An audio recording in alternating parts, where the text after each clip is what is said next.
Hello, everybody. My name is Chris Davis. I'm a member of the organizing committee for Connected Things of the MIT Enterprise Forum of Cambridge. And we're here today to talk about 5G. Many people are still baffled by 5G, and for really good reasons. The next generation wireless standard has only started to hit the market, and most people have yet to see 5G touch their lives. But as you all know, the mobile network operators, AT&T, T-Mobile, and Verizon, tout all the benefits of 5G. 5G has really crept into the debate about national security, politics, investing, privacy, and smart cities. So we're here today to look at how 5G will impact smart cities. We have an excellent panel, so I'd like for them to introduce themselves. Why don't we go starting with Jennifer?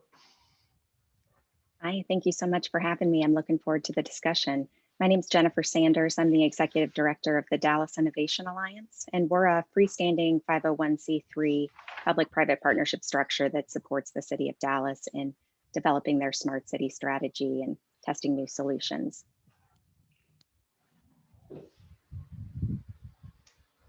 Brandon? Hi, Chris. Thanks for having us. Pleasure to be here. Brandon Branham, serve as Assistant City Manager and Chief Technology Officer for the City of Peachtree Corners, where we've created a unique economic development project called Curiosity Lab at Peachtree Corners. And we work with the private industry to deploy, test, and validate technology in a living laboratory on a public street right here in Peachtree Corners. Gary. Thank you, Chris. Gary McCarthy, Mayor of the City of Schenectady, New York. Schenectady is located in what they refer to as New York's Capital District, about 150 miles north of New York City. Population of about 67,000. Noted for a little over 125 years ago, Thomas Edison came here and founded General Electric, which continues to operate here. And we're a city of innovation, creativity, and trying to continue that legacy with some of our smart city deployments and components that we're putting to use not only for city services, but making available to the residents. And Kevin from Tennessee. Yeah, this is Kevin Comstock, and I appreciate you, Chris, for having me on today. This is a great opportunity. I'm the Smart Cities Director for the City of Chattanooga, a community that has kind of been on the leading edge of a lot of different smart technologies. We do a lot of research projects with outside entities like the National Laboratory System, plus several universities, and much like Brandon down in Peachtree Corners, we have actually a couple of test beds where we do live experimentation of the latest in smart cities in our environment. Okay, well, let's get started. With the rollouts of 5G networks accelerating in cities and urban areas, how should the mobile network operators and cities collaborate in advance of these rollouts, given all the hoopla around it? What are the best practices? What's to be avoided? Jennifer, could you kick off the discussion, please? Sure, happy to. Well, and I think to your point, I think the partnership aspect is critical. And particularly, I think, because one of the major efforts that came out of the pandemic is the digital divide and how are we providing connectivity.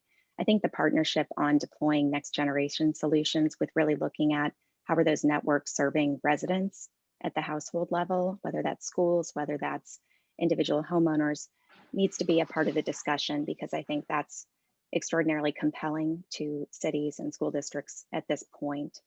But I do think that negotiations into how are cities going to pitch in, that usually looks like permitting and other types of infrastructure investment, and really how are the network providers going to roll it in a way that is balanced so that we can really test these solutions in different types of demographic areas. So that's just a kickoff. I'll let some of the smart people in the room continue to build on that. Gentlemen, jump in. Yeah, I'll jump in there because I think it's true. One of the things we've seen, especially through our project, is it's got to be around the partnership. Being a newer city, Peachtree Corners is only 9 years old. So the reason we incorporated, right, is for local control. Our residents, wanted their elected officials to live in their backyards. They didn't want decisions being made for them, for people who didn't live where they lived. So as we look at 5G and the rollout and the impact it has for our communities, it's one, right, got to be aesthetically pleasing. How they roll it out, what does it look like? How does it fit into the community makeup that it's in? And then what is, as Jennifer said, what are the services that it's providing to help us bridge that gap between our different areas of our communities? We were fortunate to be in the first cities across the nation, the first 6 with the rollout of the 2.5 band. So think the big towers up in the sky. That was Sprint's big push, and that's why they're able to say 5G nationwide, because they have it in the 2.5 band. And what we've seen interesting, because we hear a lot about millimeter high latency, but we're a suburb. That technology is not going to come to the suburbs probably for another 5 to 7 years, just because of the cost to do that. We've got a lot of trees, lots of long spans with curves. Those signals don't do well in that type of an environment. So we'll see the 2.5 bigger spectrum roll out. Speeds are still better than 4G LTE, so we're still able to provide services that we weren't before. It just looks a little different than I think we all imagined 5G to be. And sort of to carry this thread along a little more, if you talk about the partnership between the mobile network operators, if you didn't have those discussions in advance, what would some of the considerations be that they might not take into account that are important to the city? So Gary and Kevin, could you maybe talk about that a bit? Well, of course, municipalities are always looking at the fee structure to make sure it covers our costs and allows, as has been pointed out, you want things that are aesthetically pleasing, you want things that are functional. And what I tell staff, and then talking to vendors, is you have to approach this with a level of flexibility and open-mindedness, because you're going down a path that it's the first time for many of us, and it's also some of the vendors. And so you have to understand the other side. People may view things solely from the provider side, and then sometimes residents have unrealistic expectations in terms of what the services are going to be. That what's the price point they're going to be provided at? What can you actually get from 5G? It's been talked about for a long period of time, multiple years, and you're just actually seeing the deployment really over the last year, and the pandemic brought a lot of this to a head for the need for greater utilization of data and some of the applications that are just so conducive to 5G, even though people don't necessarily understand that, what's going to be different in your cell phone, what's going to be different in your laptop. Some of those features that you're going to put in your house or they're going to be available in your car, how do you make sure that they're integrated in a manner that gives the greatest value for the community as a whole? And to echo Mayor McCarthy's point, I mean, there has to be a degree of managed expectations on this. Smart cities, these technologies that we're working with today haven't been well defined. There's still a bunch of ambiguous types of technologies that we're throwing at different problems, and we haven't built that roadmap to kind of how to identify and utilize those tools effectively yet. So I think as we begin to develop out our technologies, that we need to be able to also learn from these and figure out the best use cases behind some of these things. At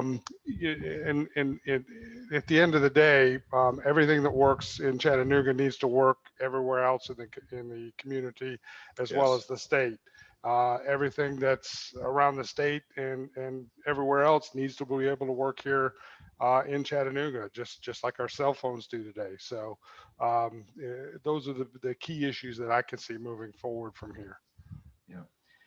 Brandon and Kevin, you're more the technologist amongst this panel. Would it make sense for the audience to really hear from you what 5G is? Brandon, you mentioned 2.5 and millimeter, and I know both, I mean, you know, Chattanooga, you've got fiber everywhere. So maybe could somebody do this like a little intro to what is 5G to sort of frame the context that we're talking about, given what you just said, Kevin? I'll go first because the 5G is not a thing here yet. So I'll say that initially. We had the benefit of this ubiquitous fiber optic network that was put in the city here by the Electric Power Board, our power distribution company.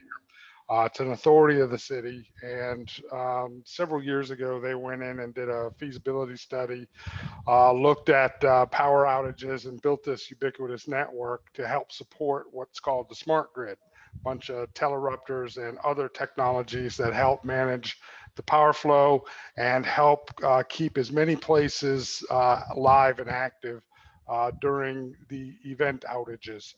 At a point in time, the power company decided that they could market off resources of that fiber network, of which the city partakes in. And the vast majority of my sensors and technologies that I have deployed across the city, most of which are traffic and transportation related, are built upon that network. So we're looking at 5G for more of a resilient perspective, something to back up that network should we have some major catastrophe or natural disaster come in that would impact the fiber in some fashion. Yeah, it's interesting, you know, what we tend to forget a lot of the times is even 5G still needs fiber. So fiber still plays a pretty critical role even in the rollout of 5G, especially when you start getting the millimeter wave. So think of cell phones and traffic on these bands as just a 6-lane highway.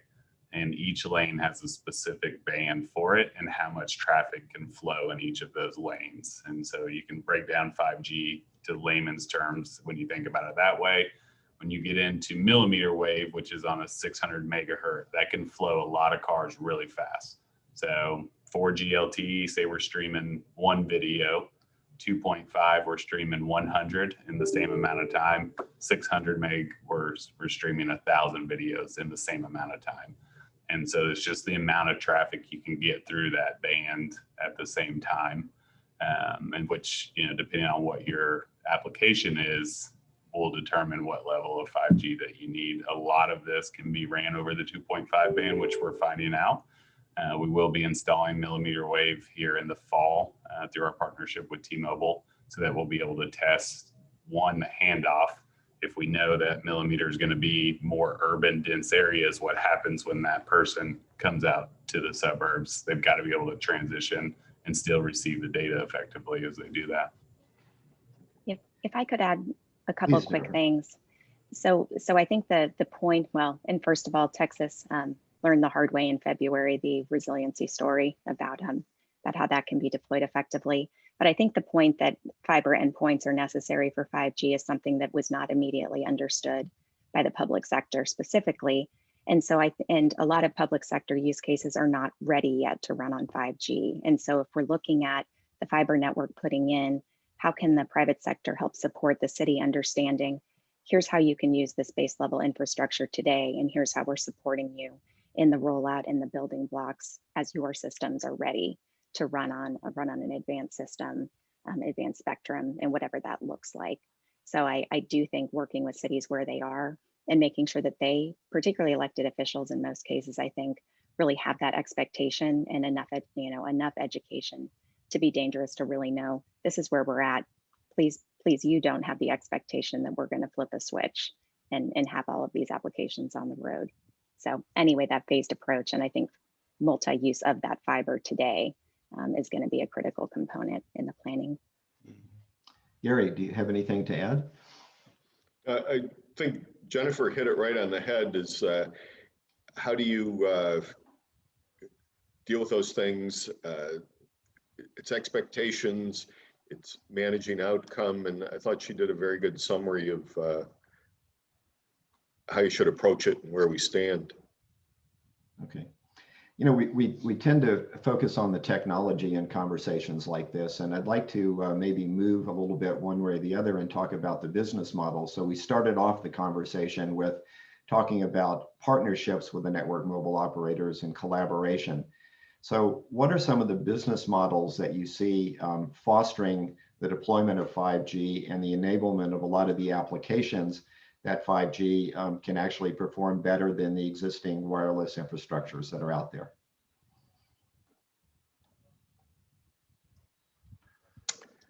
Kevin, you should jump on that one. You've got the backbone of all of this. We're again, we don't have an actual 5G. We've got some small cell infrastructure that's going into place that'll support the 5G network. So a couple of entities have already started this process, but pretty much, and I'm a transportation individual, so most of my things or thoughts come from that background. We have numerous sensors out there that we are monitoring and utilizing to kind of help our community develop and grow, help traffic flow better. There are things that come from that, benefits that come from that, economic models and benefits through the economic development, how we can start to consider land use and many other activities in what we do daily. As we start to see these different technologies begin to develop out, and this is irrespective of either fiber or 5G or anything else, we start to see opportunities in these things as they begin to develop. EV charging is going to be something that we're going to be monitoring more closely here. And Chattanooga specifically is very interested in this. We're the home of the Tennessee Valley Authority, who is very big and a very big partner with the U.S. Department of Energy on electric vehicles and electrical vehicles deployments. We have to build a grid to support that. It has to be available to all of our homes at some point. We're going to have to start changing building codes to accommodate this and planning documentation to accomplish this. The other things that we're looking at too, it is microgrids, how we deploy power across the city, having a resiliency factor built into everything that we're doing. The technologies that support all of that are rooted in telecommunications. Okay, whether it's a 5G network or whether it's a fiber network, you've got to have the communications to be able to actively monitor and predict, in some cases, when events are occurring or going to occur, and how to best mitigate them to bring us back to a normality as quickly as possible. I was just thinking, along the lines of the same question, Gary and Brandon. I think it'd be interesting for the audience to hear about the partnerships that you have in each of your cities to help, first of all, pull out your smart city initiatives, and then how that's folding into 5G. So Brandon and Gary, please talk about that. You want to go first, Brandon, or? Sure. I'll hit quickly on the first topic that Chris was asking about. I think, especially as we look at some of our older cities, they own a lot of assets that can be used to deploy 5G across the city. Start thinking of your buildings, your parks, your electric vehicle stations, right? Those are all connected points that you could deploy small cell or 5G antennas at. So when you get into the monetization side, you have opportunities that are there that maybe you're just not thinking about. So start looking at those assets that are there that you can work with the partners to use and to benefit, and then reimburse the city for. So we've, through Curiosity Lab, we've been pretty fortunate to get to walk beside some of these companies as they develop their technologies and 5G respectively, because of our partnership with T-Mobile. Have brought together companies like Bosch and some of the stuff we're working on. They've rolled out a video as a sensor product, but how do we get those cameras to places that don't have easy access to fiber? That would cost a fortune to run fiber to, but are still high conflict areas, especially around our schools. And they're here in Peachtree Corners, are kind of tucked into our neighborhoods. So there's a lot of traffic flow when they get out of school, when they go in the mornings. Do we actually know what's going on from a flow perspective from residential and traffic? We're working with T-Mobile and Bosch to embed a 5G SIM into the camera itself, so that all we got to do is get power to it and not have to have a fiber line. So we're getting to do stuff and bring partners together to really push for the connectivity side of it. Getting ready to work on one with Qualcomm. We start thinking cellular V2X, right? Everyone's like, oh, it runs on cellular. Well, actually it doesn't. It still requires a hardline fiber connection, which, you know, put a rapid flashing beacon out and a major cut through. Guess what? There's no fiber there.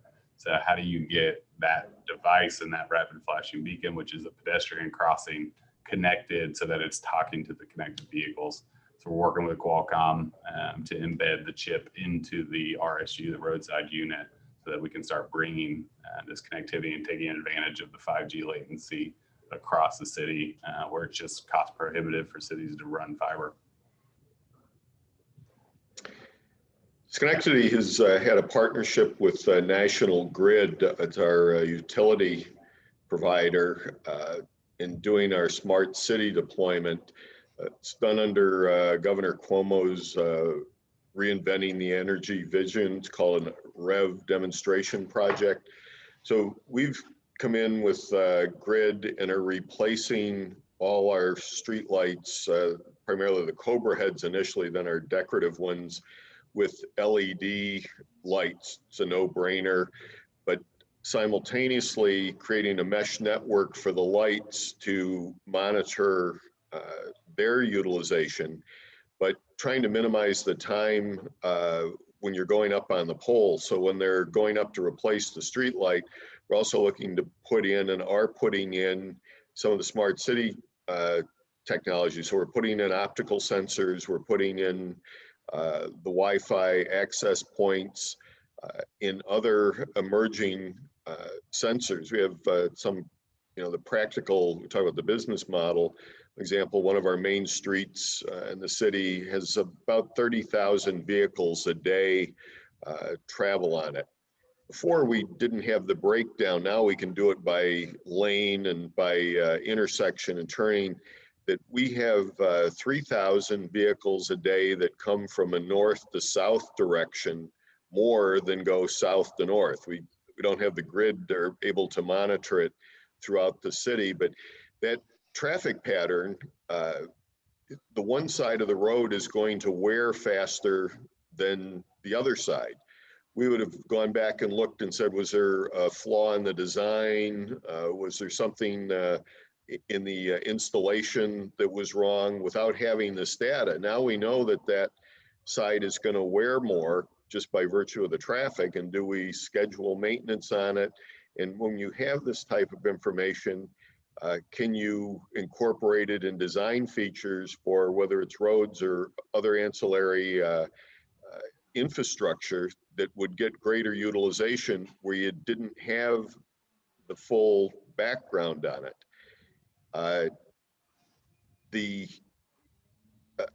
We don't call them cameras anymore, it's optical sensors, where we also have, they tie to our traffic signals, and they not only count the vehicles, but they size the vehicles. So if you have a number of SUVs coming up to the traffic light, the sequencing changes than if they were compact cars. When you're driving through there, you never notice the difference, but what it does is it minimizes the idle time at the red light and improves the overall traffic flow, but it's just incremental. It's not something that people are generally aware of, but it creates an overall more positive experience for people driving through that section of the community. The other aspect that Kevin kind of alluded to with electricity, but it's not just the electricity, it's the cost of the electricity. You now have the ability to monitor the electricity by time and by a point of generation. Where's the electricity coming from? Used to be kind of the spoke and hub where you had a major power plant generating the electricity, sending it out on the spokes to the users. today where you have wind, solar, other alternative energies that are being integrated in the grid, it becomes more complex for the operators to manage that. And what price point do you sell it? There's models where people with electric vehicles, a lot of the vehicles manufactured today just have a one-directional cord so that you can charge the vehicle. Some are moving so it's a bi-directional cord. You come to work in the morning, your vehicle is charging. At noon, it's a hot summer day, there's demand on the grid. You're gonna work till 5:30 or 6 o'clock. You can sell a couple hours worth of power back to the grid to help meet the demand. And it's these more complex matrix of options within the electrical system that they're emerging. Again, there's no clear pathway for it, but it's with 5G, we're going to be able to handle all this information and build models and outcomes that are going to allow people to benefit in terms of cost-effective utilization of whether it's electricity or just day-to-day living that we haven't been able to necessarily do in the past. And again, that's why I said before, you have to keep an open mind on these things and approach it with a level of creativity to just make sure you're taking advantage of all the things that are actually happening. Yeah, I want to Thank hit you, on Gary. one thing, Chris, and Jen can speak to this as well. You know, as we think about this technology and the rollout of it, what's it doing to help solidify some of the areas that need it most? How are we leveraging this to serve our underserved communities? And 5G is making that possible here for us. We're in the middle of a process of rolling out a web for wireless access into one of our underserved areas. 415 nodes, and by leveraging 5G network, we're able to provide other services through those lighting nodes just outside of Wi-Fi to bring public safety and awareness to these areas. And we've got to find a way to take this technology, you know, it's great for what we're doing, but how are we leveraging it to better the lives of our residents? And I know that's a big focus of what Jen's working on. Yeah, great segue. I was going to ask Jen, you know, Texas is its own country to many of us. So what are some of the use cases that you see in the Dallas area that 5G could potentially enable? What are the gaps that it could fill? What are the problems that it could solve? And I'd like the other panelists to answer that same question for their own cities. As a transplant, I can affirm the other country mindset. It's a wonderful place though. And so I think to your point, and just to backtrack a little bit on the simple but not easy front that was mentioned, one of the things from a cost standpoint, sustainability that Dallas started looking at a couple of years ago as a big bond project was passed. And so really that concept of if we're spending $100 million on roads, why not go a step further and make sure that we're also trenching, we're laying conduit, we're taking fiber directly to the streetlights for those pieces. And so that, again, the simple but not easy, public works hasn't traditionally had the CIO and had the emerging technology folks come in, but on a number of the projects, there was a through line and kind of a filter where every project needed to also go through technology to say, is there an innovation component that we could incorporate here as we move forward and make sure it's modular in nature as upgrades happen? And also, to that end, also understanding how do you communicate that a single investment can hit multiple KPIs across departments with a single dollar amount. And one example is if you're measuring certain things with traffic signals, the size or LiDAR, whatever that may be, to get the size of the vehicles that are going through, you can be more predictive in road maintenance and pavement maintenance based on the knowledge of what the weight flow looks like. And I think to that end, with the equity piece, that also comes down to what are the existing investments the city is already making in those areas. There's a very low income missing infrastructure neighborhood, and they had some of those projects, the bond projects. And so what they're looking at is how is that a negotiating tool with the providers to say, we know this didn't make market sense, but we're already taking care of X amount of the cost of the deployment. So it can become a, somewhat of a meeting halfway or meeting even 2/3 of the way to really start to get that deployment to be balanced in different income areas. Jennifer, a follow-up question. So you're really talking about herding cats, both political and apolitical, all types of organizations. So how do you in your role work with, the various communities and cities in the greater Dallas area to bring them together, to think about, think more strategically in a much larger picture, and as you said earlier, tackle multiple KPIs that are important maybe to, an individual group?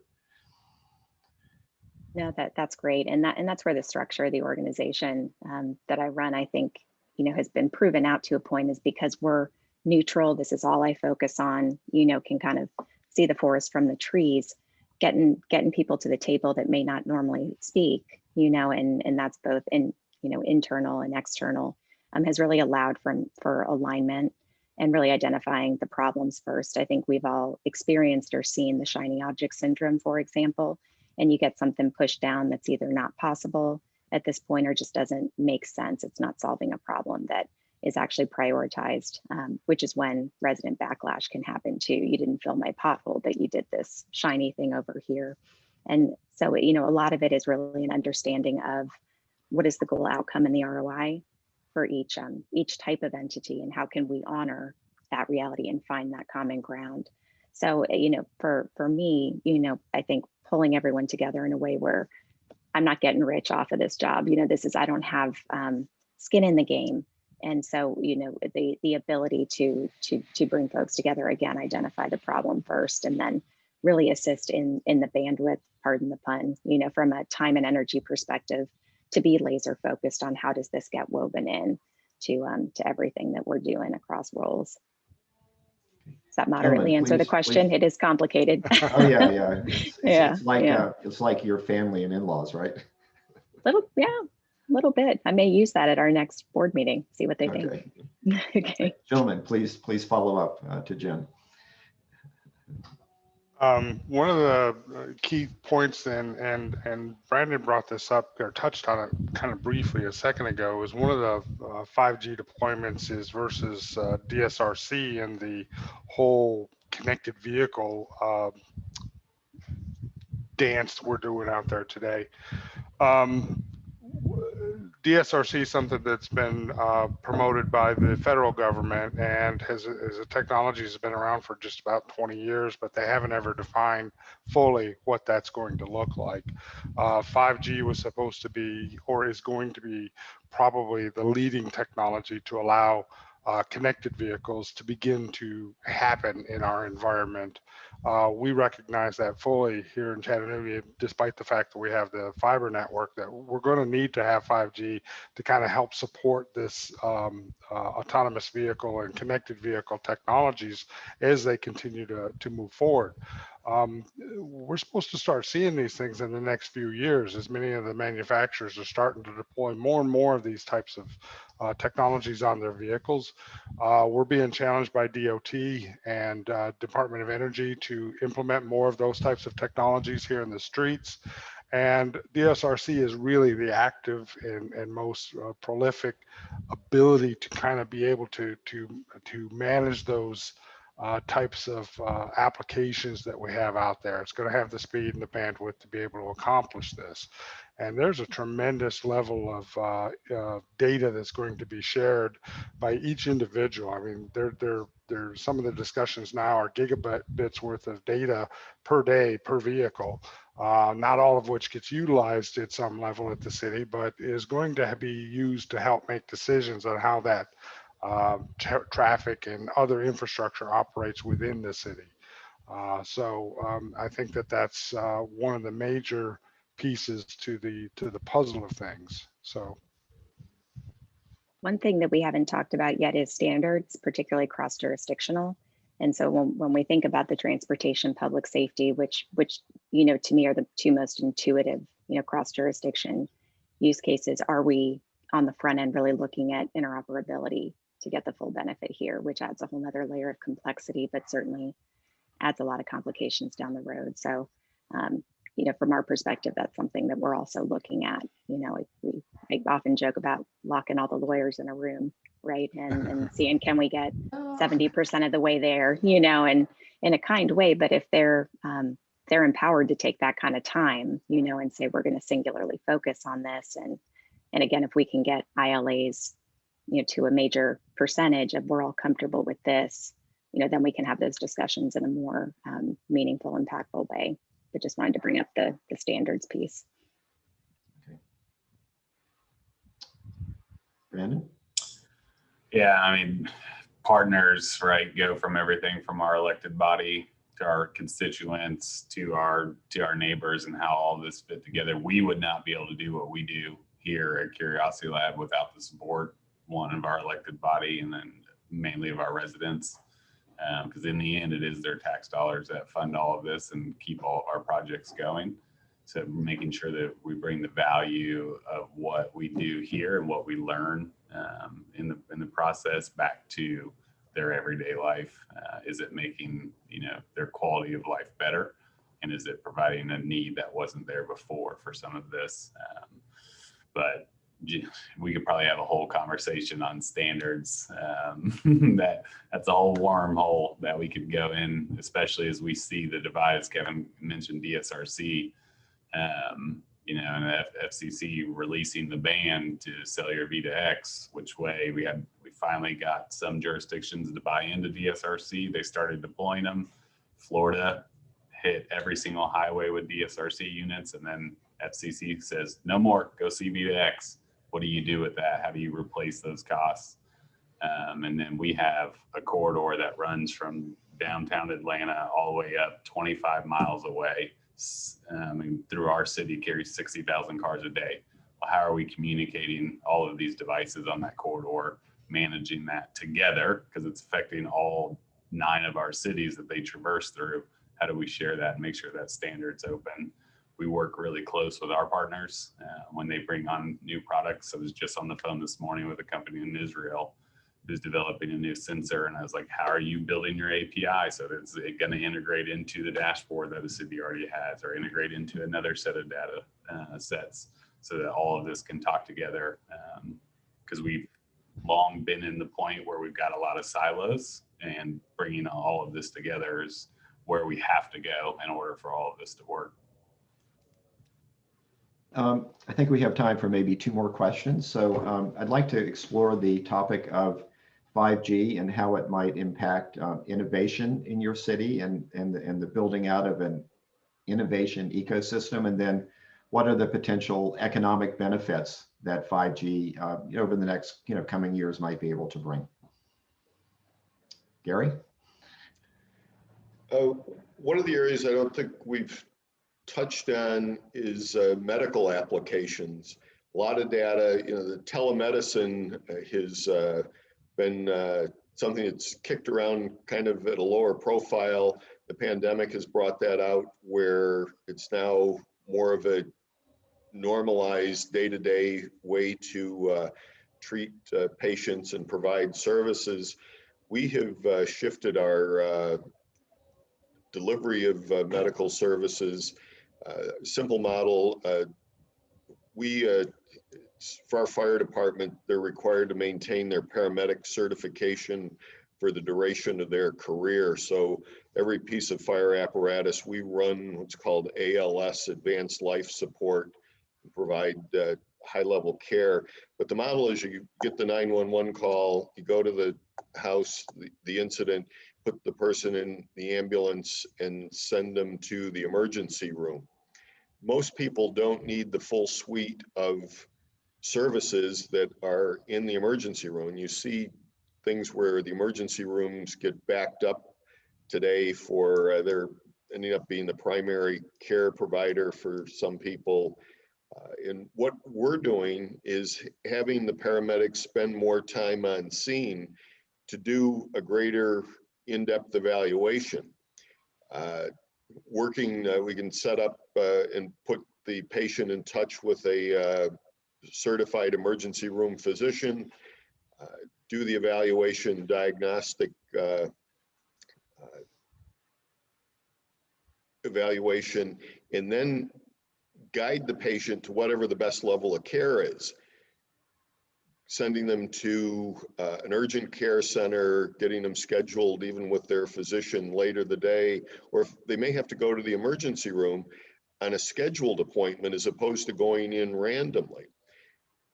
The medical care requires a lot of bandwidth for whether it's video, data, it's got to be secure. It's a growing area, and it's one of the things that you have to be cognizant of when you're looking for the 5G deployment. How do you integrate that in the delivery of municipal services, the educational opportunities that are now being provided remotely? As schools go back to where kids are going to be in school all the time, there's still going to be kids that are going to be homesick, the kids that are out of school for one reason or another. You want to have that bandwidth. And then the office has shifted where you don't necessarily have to go to your building anymore. You can work from home, but you have to have the bandwidth and the capacity to deal with what are emerging technologies and greater utilization of data. And so you want that network to be able to provide that over your community, and again, in a cost-effective manner. So it's how do you deal with all these going forward, looking for those models that allow for more efficient delivery, whether they're municipal services or medical services that can be done at a more cost-effective price point, and just improving the overall quality. Okay, thank you, Gary. Kevin. There's several topics that I think are key to what we as a city kind of have to think about as we move forward in this area. Things like accessibility, making sure that there's an equity and how services are provided, and having people have access to those things as we move forward. Cyber accountability is a huge thing. Things like how we manage open data, how that data is utilized through these systems, and how we move forward on some of this. And then things like privacy impact assessments and those types of technologies around the data, around the different technologies, and how an agency could use them in provision of services or in safeguarding our citizens from different bad actors or whoever's out there. I think these things are kind of going to be crucial on the front end because it's going to help set the path forward for us. And I don't think there's been enough attention devoted to these things yet. Technology is a great thing, and as Jennifer's indicated earlier, you know, the bright shiny thing that to go throw out there in the street someplace, we got to understand what the implications of that are, and how to best utilize that, or how to best manage what that represents in our communities. Brandon, and then we'll wrap up with the final question. Yeah, I mean, ours is, you know, we're going to see a few different areas. One is just the advancement of public Wi-Fi and accessibility of that. 5G is going to give us opportunities that we didn't have before in the rollout of that. So I'm excited personally about that. That hits really close to home for me, bringing that, because we've got really, really smart kids. They just don't have access to the services they need. So how do we bridge that gap? 5G is going to be able to do that for us here in Peachtree Corners. And then all the way to just some of the fun stuff we get to see. We're working on a project, virtual reality in the car. So, you know, do you have to watch a DVD anymore? Apparently not. You can play VR in the back of a car streaming over 5G, but you have to have that latency to do it. So but that goes into telemedicine, right? And VR becomes a part of telemedicine. We have a company here in Peachtree Corners, Intuitive Surgical. They make the Da Vinci device for surgical. And so that's going to be a big part of their next rollout, is implementing VR into the surgery process all over the 5G network. Starting with Jennifer, I'd like each of the panelists to kind of give the audience, 30 plus seconds of, wisdom. What are your departing words in terms of 5G? Anything you want to say is open game here. These are always terrifying closing, but I think what we're going to see and what to consider is in part the role of commercial real estate developers in building these networks and the utilization. And that really speaks to, we always look to support, and our living labs were an example of how do we support the Fortune 50s, but how do we also elevate our startups and our small businesses to leverage this type of infrastructure and whatnot. So the test beds, in various parts of the city. And then I think, again, looking at large relocations, a lot of the metrics come into play on how ready are they to support whatever that group needs. And traffic and transportation all are impacted by 5G. So again, if we're looking economic development, look top down and bottom up, and then recognize that there's a big role for commercial real estate, I think. Gary. Again, I would say it's an exciting time. Keep an open mind to the emerging technologies. Can't remember who actually hit on it. The one thing that I cannot overemphasize, though, is cybersecurity. It is something that you have to live and breathe every day in the environment that we're in right now. And it has to be something that you got to emphasize with your employees, with citizens, with users of your network, because there are foreign actors that are attempting to breach whatever creativity that we put there and use it in an adverse manner.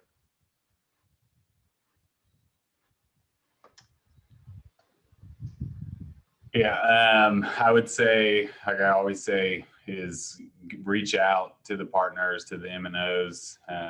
You'd be surprised how different I think the private sector views the community relationship versus what it was 10 to 15 to 20 years ago. We see a lot more collaboration with the companies than we did in the past. I think things are changing in that way. So get out there, talk to them, open those conversations, and I think you'd be surprised how much they actually do want to work with you and partner. And actually, to echo just exactly what Brandon said, at least from my perspective, that collaboration is key to helping any of these technologies evolve and have them widely accepted within our communities. Get out in front of a lot of these things. Make sure that you're open with the public about what these technologies are and what they're being utilized for. That helps to lower the fear factor a little bit and kind of creates a better collaborative environment overall.